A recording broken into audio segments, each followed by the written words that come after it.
Hello, hello, bonjour à tous, bienvenue dans cette nouvelle vidéo sur le décryptage des énergies de la nouvelle lune en Capricorne, première nouvelle lune de l'année 2021.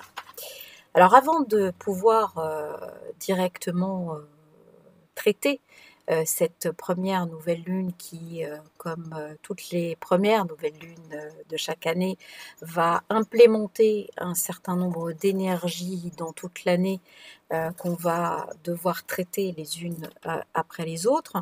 Cette année, je voudrais vous présenter le petit guide des énergies numérologiques et astrologiques de Tapsi Karma. Cette année, vu la composante compliquée de l'année, je souhaite vous proposer, donc c'est un petit guide qui reprend donc une espèce de météo astrale mois par mois et qui va vous permettre de vous y retrouver, de suivre tous les, je dirais, tous les aspects qui sont marquants et qui vont donc déferler et poser des énergies au fur et à mesure. Alors comment j'ai fait? J'ai repris le format du calendrier, donc en format paysage comme ça. Et à chaque fois, pour que ce soit accessible à tout le monde, j'ai mis des petites météos. Donc là, c'est la météo du mois. Mais là, par exemple, si on va avoir comme les éphémérides astrologiques, la date, le type d'aspect que c'est, si c'est positif ou si c'est négatif, voilà. Et pour être sûr que tout le monde comprenne, il y a la petite météo qui dit que c'est quelque chose de positif ou de négatif. Il y a les signes qui seront favorisés, les signes qui seront défavorisés. Et puis pour être sûr que tout le monde comprenne bien, on va également avoir tout un tas de mots-clés qui vont être associés à cet aspect. Pour être sûr que tout le monde comprenne bien aussi les palliatifs entre la numérologie et l'astrologie, le numéro du mois sera également inscrit. Et puis, je n'oublie pas la composante de Tapsi Karma, donc avec les lunes, d'accord, deux focus sur les lunes avec un résumé, et ce qui se passe dans la numérologie. Et évidemment, en tête de guide, vous aurez toujours ce qui va faire les principaux aspects, les planètes rétrogrades, les dates des éclipses, la numérologie, donc aussi par le tarot, etc. etc. Donc, il y a tous les mois. Tous les mois sont traités, vous voyez, voilà, sur 2 pages, avec les principaux aspects, avec les signes favorisés et défavorisés, avec les nouvelles lunes et les pleines lunes, de façon à ce que tout le monde, même les non-astrologues, puissent comprendre ce qui nous arrive, puissent mettre des mots sur l'énergie qu'on est en train de vivre et puissent permettre aussi à leur entourage de pouvoir se situer et rester ancré. Ça va être intéressant de pouvoir rester ancré parce que comme on va le voir dès cette nouvelle lune en Capricorne, du 13 janvier 2021, ça va être compliqué. D'accord, 2021, je vous avais dit, là on va voir que cette première nouvelle lune. On va déjà essayer de se dire qu'on va passer janvier, février, et ensuite on regardera. Parce que les énergies qui sont lancées dès cette nouvelle lune, et comme je vous l'ai dit, cette nouvelle lune, elle est, je dirais, le marqueur de toute l'année 2021. D'accord? Savoir que les aspects qu'on va retrouver ici, donc je vais vous les montrer comme je vous les montre d'habitude avec la souris, on va avoir des choses qui sont vraiment très très très bloquantes ou très interrogeantes, voire très secouantes pour d'autres, et il va falloir comprendre là où ça veut nous emmener. Bon.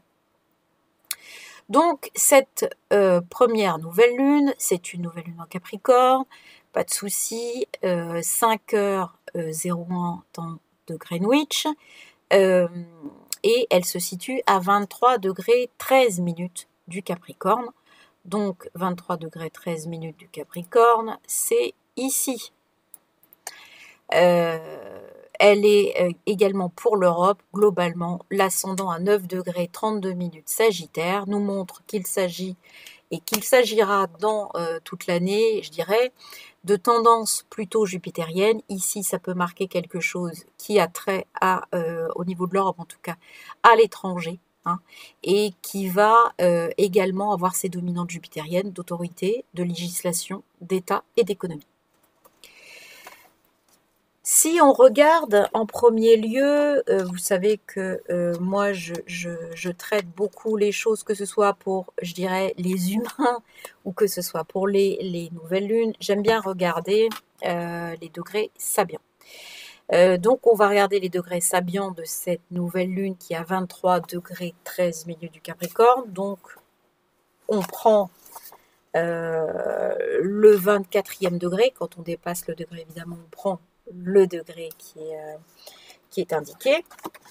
Et ici, voilà ce qu'on lit au 24e degré du Capricorne. Donc pour une lune qui, je vous le rappelle, va implémenter globalement toutes les énergies de l'année. Une femme entre au couvent. Dévouement total à un objectif transcendant.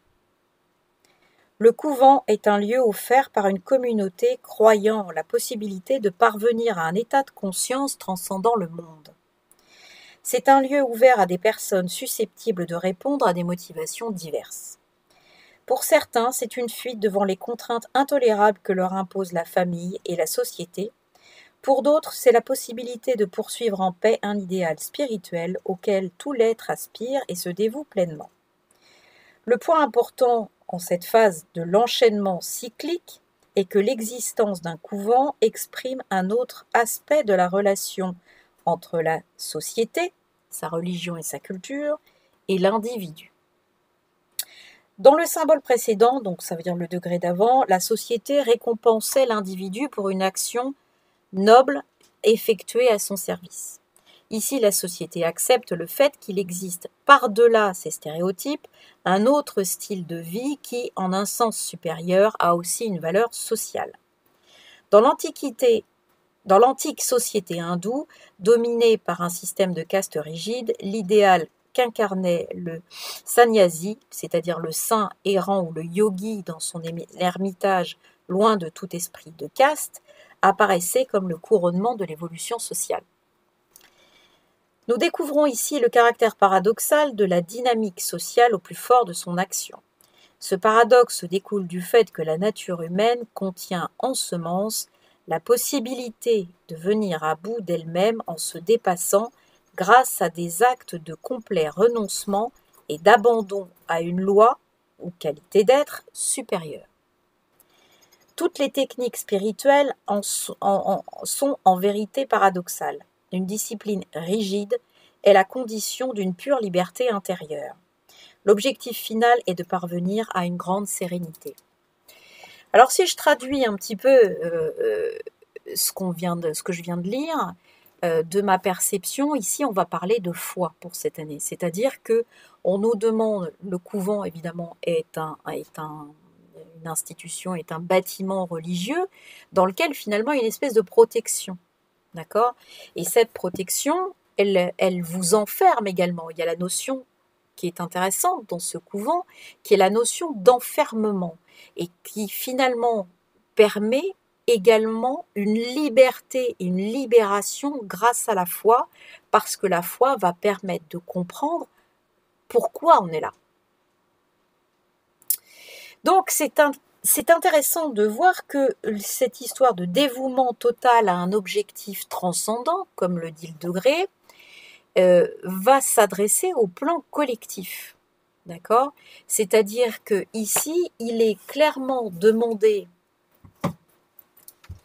à la collectivité, au groupe, d'avoir suffisamment de foi dans un bien-être ou une vie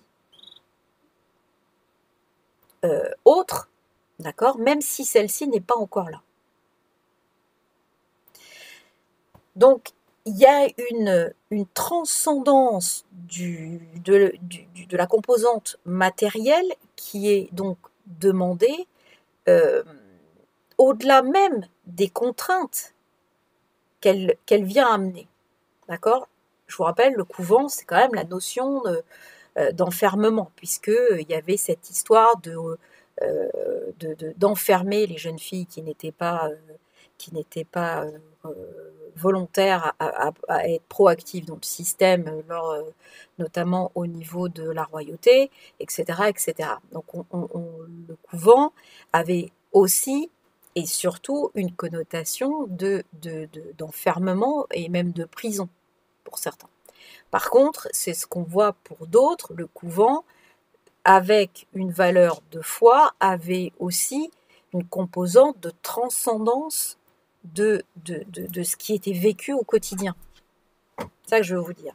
Donc ça veut donc dire que, globalement, si on se dit que cette nouvelle lune, elle est capable de nous emmener sur des énergies qu'on va partager toute l'année, il se peut qu'il y ait un certain nombre de contraintes qui visent à nous enfermer, à nous canaliser, à nous orienter, nous empêcher de pouvoir finalement être jointifs à notre quotidien, c'est-à-dire que profiter du quotidien en toute liberté, et que c'est simplement par le développement d'une foi intérieure et d'une action spirituelle, et il est question dans ce degré sabian d'une discipline féroce pour accéder à cette foi finalement quotidienne et cette foi ancrée, c'est-à-dire que ce n'est pas quelque chose qui se décrète, c'est quelque chose qui se conquiert. D'accord? Et que c'est vraiment dans les tourments qu'on voit qui a la foi et qui va pouvoir comprendre et se rattacher aux branches. Et finalement, ici, c'est ce qu'on voit, c'est-à-dire qu'on nous dit, globalement, il va y avoir des trucs plus ou moins sympas qui vont viser globalement plutôt à vous enfermer, vous canaliser, vous contraindre. Donc, l'idée, c'est de pouvoir comprendre que intérieurement, vous avez la ressource et la foi pour voir au-delà. Donc c'est plutôt un message très positif, mais qui nous explique clairement que il n'est pas question de regarder ce que l'on voit, ni d'adhérer à ce que l'on voit. Que la seule chose à laquelle on doit adhérer, c'est sa foi intérieure, qu'il faut absolument s'astreindre et se discipliner à aller chercher. Alors après, c'est pas forcément en faisant, comme il est stipulé là, œuvre d'être yogi, de ne manger que du prana ou je ne sais pas quoi. Ça n'a rien à voir. C'est peut-être vraiment s'astreindre à être dans une vérité totale et vraiment à bien être observateur finalement et comprendre ce qui se joue et ne pas se laisser enfermer dans la peur. Je pense que c'est par là qu'il faut commencer. Voilà, donc ça, je voulais commencer par là parce que vu la composante symbolique de ce degré-là, ça me paraissait intéressant de commencer par là.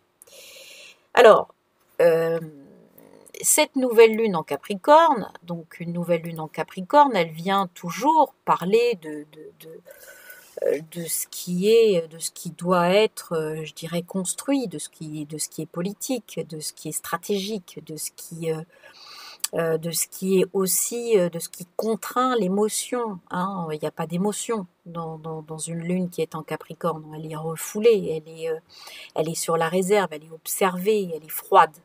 D'accord ? Il y a une composante très de privation qui est dans cette lune en Capricorne, d'une composante de... alors ça peut être des maladies. En général, quand on voit quelqu'un une lune en Capricorne, il va être atteint au niveau osseux, par exemple. Il va être atteint au niveau du squelette, au niveau... ça peut être aussi des choses en lien avec la tuberculose ou des trucs comme ça. Il y a une difficulté qui donc est ressentie quand il y a cette nouvelle lune en Capricorne et qui commence, puisque je vous rappelle que le cycle de nouvelle lune commence, ouvre le bal. Alors en plus là, on ouvre l'année avec une nouvelle lune, etc. Et on verra à quel point cette nouvelle lune, elle ouvre aussi en numérologie. Ici, on est sur quelque chose qui va montrer que il y a une action de société qui est poussée très fortement ici. D'abord, cette nouvelle lune, elle est, comme vous le voyez, conjointe à Pluton. Pluton en Capricorne, donc, qui est la seule planète maintenant qui reste en Capricorne, puisqu'on a vu qu'en décembre, on avait eu la conjonction d'ouverture de la porte de l'ère du Verseau de Saturne, Jupiter en Verseau. Et là, on se retrouve avec ce Pluton conjoint à cette nouvelle lune qui finalement nous donne une espèce d'indication de dissolution. On démarre, puisque c'est un cycle de nouvelle lune, on démarre une dissolution de l'action politique, de la politique telle qu'on la voit. Ici, au niveau de Paris et de Greenwich, plus exactement, donc de l'Europe, on tombe en maison 2, ce qui nous indique qu'il y a quand même une problématique de dissolution de l'économie dans son intégralité. Et pas que de l'économie, de la société, globalement, et de sa façon de fonctionner, de ce que nous avons tous. Ici, on peut se poser la question de savoir ce qui restera comme argent. D'accord ?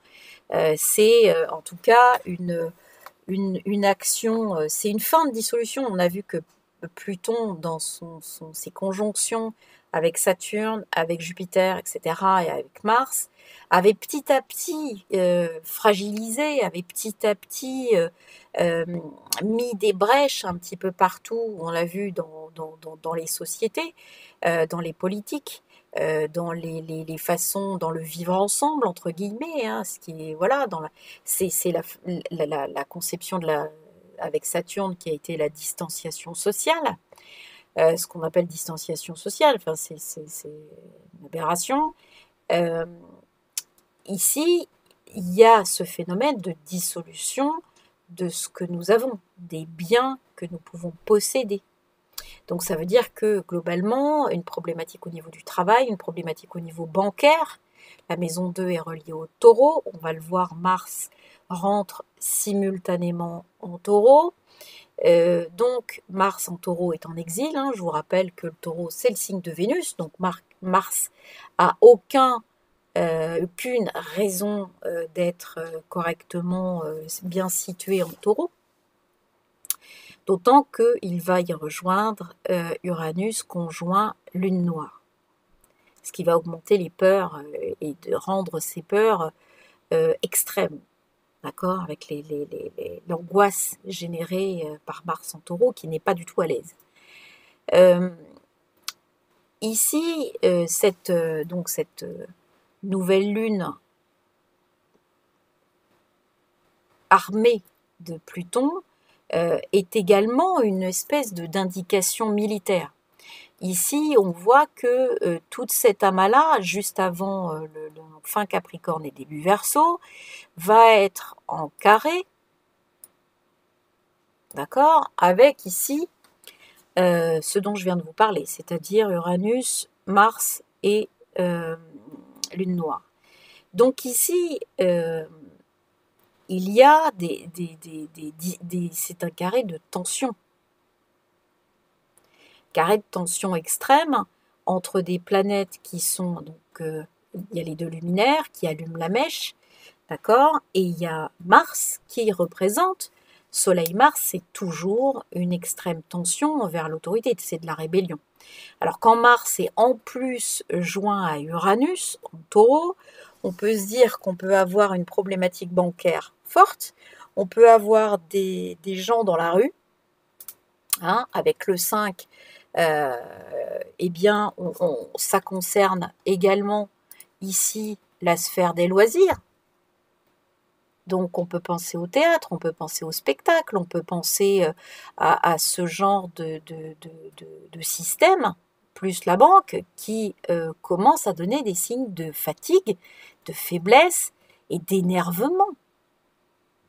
Ici, le carré, il n'est pas tout seul entre cette lune et cette conjonction nouvelle lune et Pluton. Il y a également, je vais la mettre d'une autre couleur, hop, on a également tout cet amas-là, d'accord, qui est, je l'ai mal fait, je vais le refaire, tac, qui est Saturne, Jupiter, Mercure en Verseau, qui se retrouve donc carré à Mars, Uranus, Lune noire. On a notre carré Saturne-Uranus. Saturne-Uranus, alors c'est encore les vagues de froid, d'accord, au niveau climatique, tempête, vagues de froid, problème climatique très qui peut impacter. On a vu que là, il y a quelques jours, EDF commençait à dire qu'ils allaient faire des délestages de courant. Ben voilà, ça c'est typique de notre carré, Saturne, carré Uranus en taureau, l'autre en verso. Ça c'est typique, ça fait des choses au niveau du froid, de la glace, ça dure en longueur. L'hiver va durer en longueur, mesdames et messieurs, parce que on n'arrive pas à avoir de la chaleur avec un Saturne-Uranus en carré, d'accord? Ce qui risque également de poser un problème pour les récoltes, ce qui risque également de poser un problème pour la Terre et pour le domaine climatique et écologique. Bon. Ceci étant dit, on a également cette problématique qui est carrée donc à Mars. Et Mars-Uranus, Mars est une planète qui n'est pas une planète collective. Donc on se retrouve bien, c'est bien un marqueur avec des gens qui ne sont pas contents, ça. D'accord ? Avec des explosions, des émeutes, qui sont poussées par quoi ? Mars en taureau, si on regarde ce que c'est que Mars en taureau, Mars c'est l'action, c'est la vitesse, c'est Mars c'est ce qui va être... c'est le feu, c'est les armes, c'est la précipitation, c'est ce genre de choses, hein, c'est la guerre. Bon, ok pour la guerre, sauf que là, la guerre, elle se fait en taureau. Bon. Ce qui veut dire que déjà, il y a une problématique agricole qui peut être pensée. Hein. Le taureau, c'est l'agriculture. Donc on peut avoir déjà ce domaine-là qui peut être, pas tout de suite, mais qui peut à terme être attaqué. Mars, dans le signe de Vénus, dans le signe du taureau, il va avoir de la lenteur. Le taureau, c'est un signe, oulala, faut pas aller trop vite. Hein. C'est un truc, on va regarder, on va planifier, on va faire les choses dans l'ordre, on va observer, et puis voilà. Donc c'est un signe de terre. Okay, donc on va... Mars, en rentrant dans le signe de terre, ça devient finalement des actions militaires planifiées. On va être focus, puisque le taureau est un signe fixe, ça donne la possibilité à Mars de canaliser les actions, de planifier les actions, de gagner en solidité, en ténacité, en fiabilité, en durée. On travaille ces actions du taureau. On va travailler la terre, on va travailler voilà, l'argent, on va travailler les possessions, on va travailler là-dedans. Et comme on voit que finalement tout ça, c'est quand même très très lié à notre économie, puisque Jupiter, Saturne sont quand même toujours en maison 2. Et donc, eux, ils ont une très forte composante économique, et que je vous rappelle que notre ascendant, il est Sagittaire. Donc, il est porté à essayer de voir ce qui se passe au niveau de la maison 2, de l'économie, de ce que nous avons. Donc, ça peut être des problématiques, encore une fois, des problématiques bancaires, ça peut être des problématiques de monnaie, ça peut être des problématiques d'argent, et en tout cas, il y a quelque chose qui peut provenir de l'étranger qui met très mal à l'aise tout ça. D'accord ? Donc, ça peut être une dégradation forte à un moment donné de ce qui se passe, et voire une rupture. Mars carré Saturne, c'est une fracture. Une fracture dans le taureau, avec Uranus dedans, ça peut donner des pénuries, ça peut donner des choses qui sautent. On peut avoir aussi des problématiques, comme je vous le disais, des problématiques électriques, mais pas que. On peut avoir des problématiques avec tous les réseaux, Alors, ce qui par exemple, que ce soit voulu, orchestré, ou même après, pas voulu ou orchestré. Il y a des problématiques où on peut avoir des nouvelles technologies, des réseaux sociaux qui soient coupés, qui soient arrêtés, qu'on n'arrive plus à redémarrer. Pour une raison politique également, puisque je vous rappelle que on a cette nouvelle lune conjoint Pluton en Capricorne. Donc on a une composante politique forte. Ok. Donc ce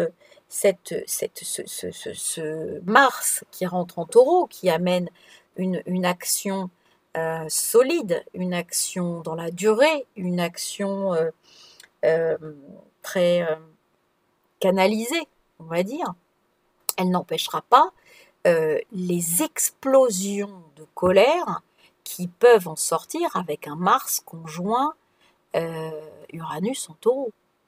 Ça, c'est déjà un Mars en Taureau. Le Taureau, quand il voit rouge, hein. Mars en Taureau, bah, ça donne des colères phénoménales. Hein. Mais Mars conjoint Uranus conjoint Lune noire en Taureau, là, ça commence à donner des trucs... ça commence à donner voilà, des choses très, très, très, très fortes. Ok. Donc ça, il faut bien comprendre que on est dans ce type d'énergie. Donc ce qu'il faut comprendre également, c'est que ici, on a Neptune qui est... alors je vais le repasser en rouge. On a Neptune, Neptune Cérès, donc la récolte, en Poisson, en maison 3. Ce qui veut dire que la lecture de l'information ne sera pas bonne.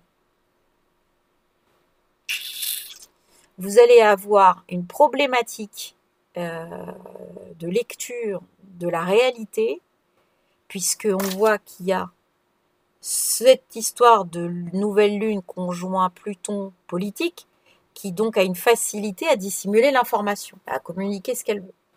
Donc du coup, ça veut dire que si elle a une facilité à communiquer une information floue, ça veut dire qu'on aura du mal à la lire.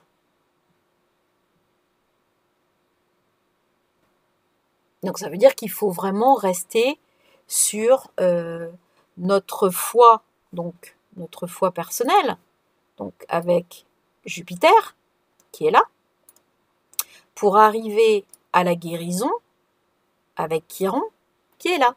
Et la guérison, comme elle est cuspide de maison 4, ça veut dire que la guérison, globalement, elle touchera notre foyer. Elle nous touchera, nous, chez nous. D'accord? Pour faire simple.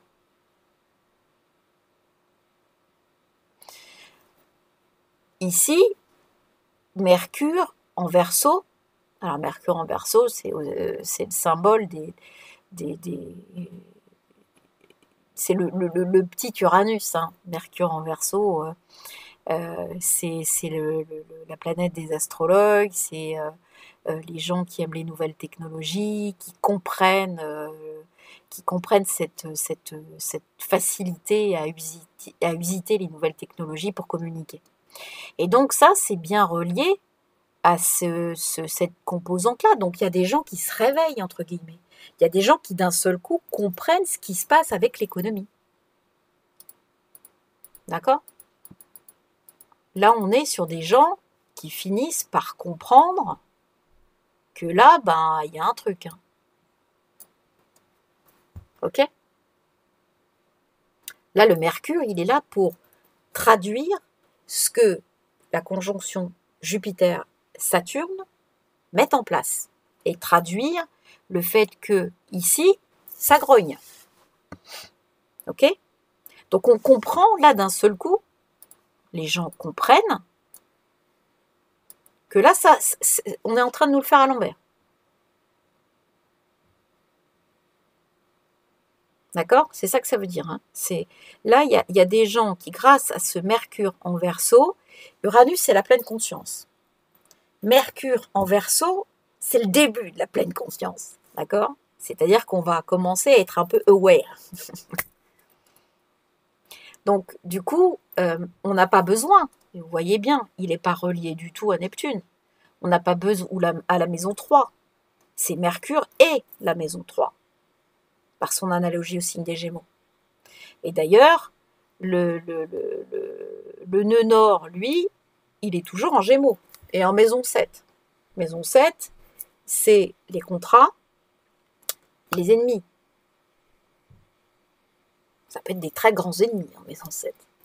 D'accord ? Donc ça veut dire qu'on comprend ce qui se passe, on comprend les schémas, on comprend les tactiques, on comprend, il y a des gens donc qui vont se retrouver à comprendre ce qui se passe. C'est pas mal. Et donc du coup, ça va pousser encore plus fort là-dessus. Ce qui n'est pas illogique. Et quand ça pousse encore plus fort là-dessus, forcément, ça casse, ça explose. Voilà. Ça, c'est au niveau individuel. Au niveau collectif, on a des problématiques climatiques, géologiques, des choses qui cassent, qui s'effondrent, qui bougent, qui éruptionnent, qui... Voilà. Hein. On est là-dedans. Hein. Mars en taureau, ça peut quand même faire du grabuge au niveau géologique. Hein. Taureau, c'est la Terre. Hein. Même si Uranus, c'est l'espace. D'accord ? Donc, voilà, il y a quelque chose qui... Voilà. Et Mars en taureau, il a peur de manquer. Hein. Il fait des choses parce qu'il veut travailler, finalement, ses possessions à lui. Il veut être sûr de ce qu'il a, quoi. Il veut pas qu'on lui enlève les choses. Donc, Mars en taureau, il va résister, il va défendre ou il va attaquer. Mais il va attaquer de façon planifiée. C'est un joueur d'échecs, Mars en taureau. D'accord ?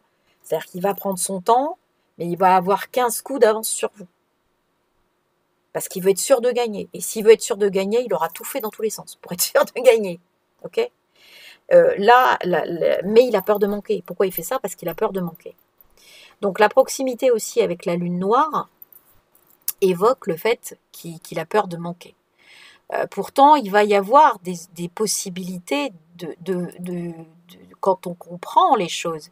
Il y a une capacité aussi avec Vénus à pouvoir bien les vivre. Ok ? De l'intérieur.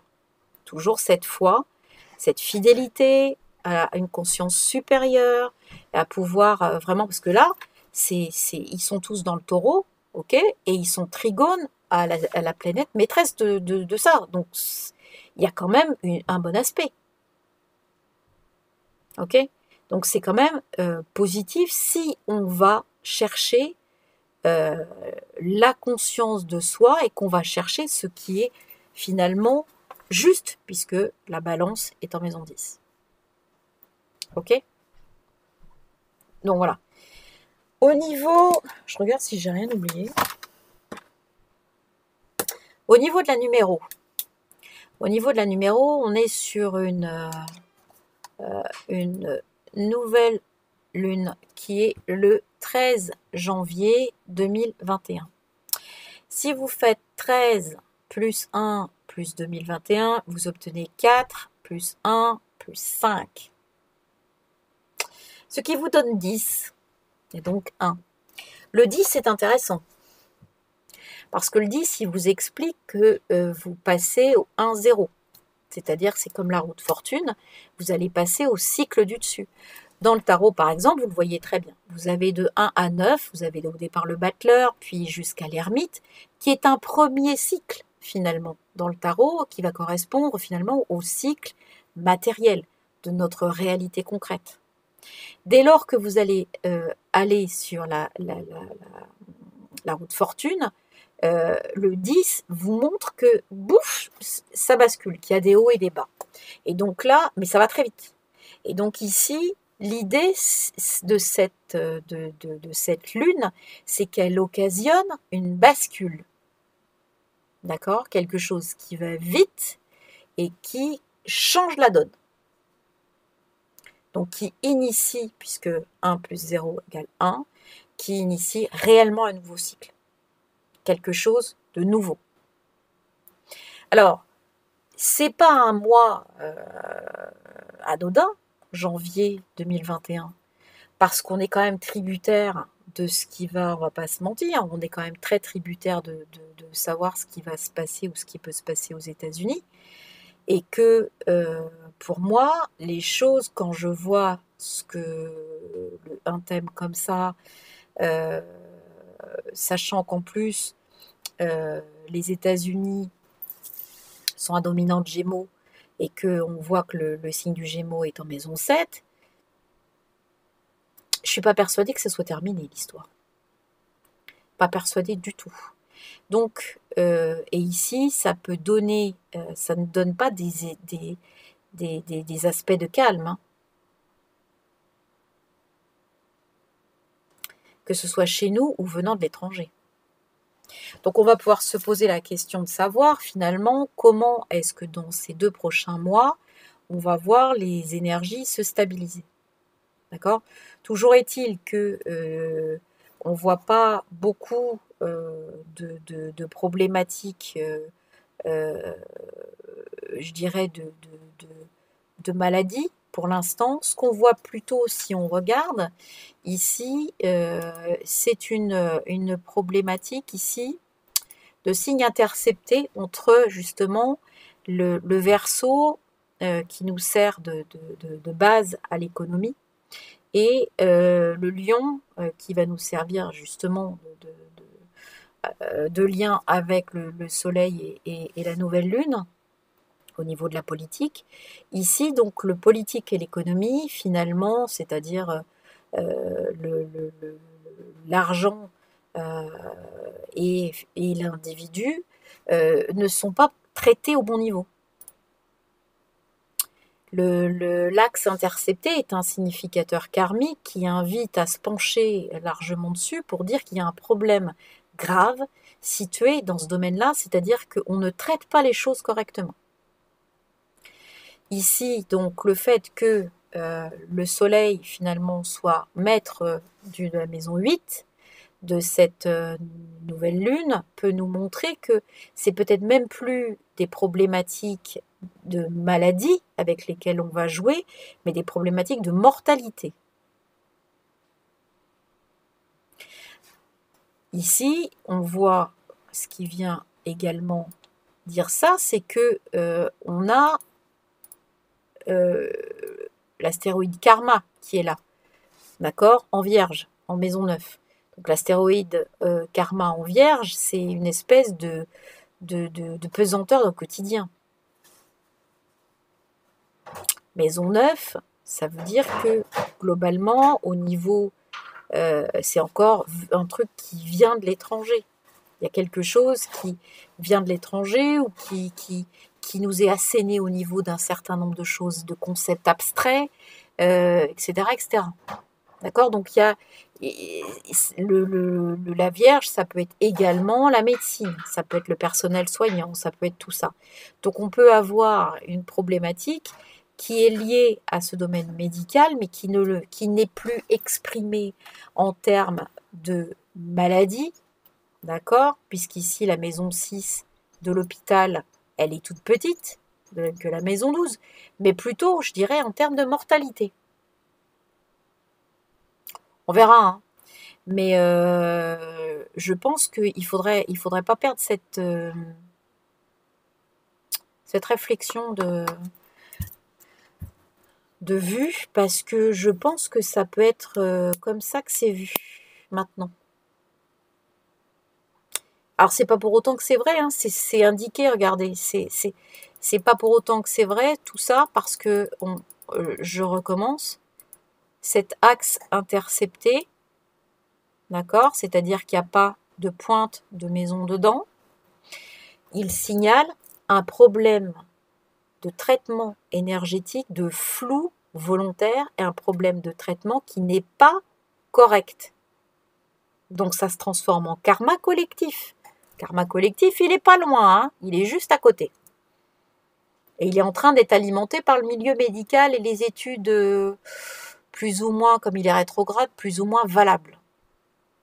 Ok ? Donc c'est ça qu'il ne faut pas perdre de vue pour qu'on ne soit pas tous finalement à se laisser emporter par le courant en se disant oh là là, oh là là, oh là là, les morts, alors que finalement, on n'a pas traité les choses correctement pour aller regarder, eh bien, la guérison. Ok? Voilà, bah écoutez, j'espère que tout ça, ça nous permettra d'accéder en tout cas à cette ère du Verseau. Donc, retenez bien cet engagement qui devrait être tenu de nos sociétés en gardant une foi intérieure et le fait de s'accrocher à notre conscience supérieure. Je vais vous souhaiter tous mes voeux de bonheur pour cette nouvelle année, pour cette 2021, qu'on puisse traverser ça en ayant vraiment tous la guérison, tous la complète compréhension de ce qu'on traverse et de ce qui nous est donné à vivre. Voilà, je vous embrasse. Je vous dis à bientôt pour une prochaine capsule ou une prochaine vidéo. Ciao, ciao.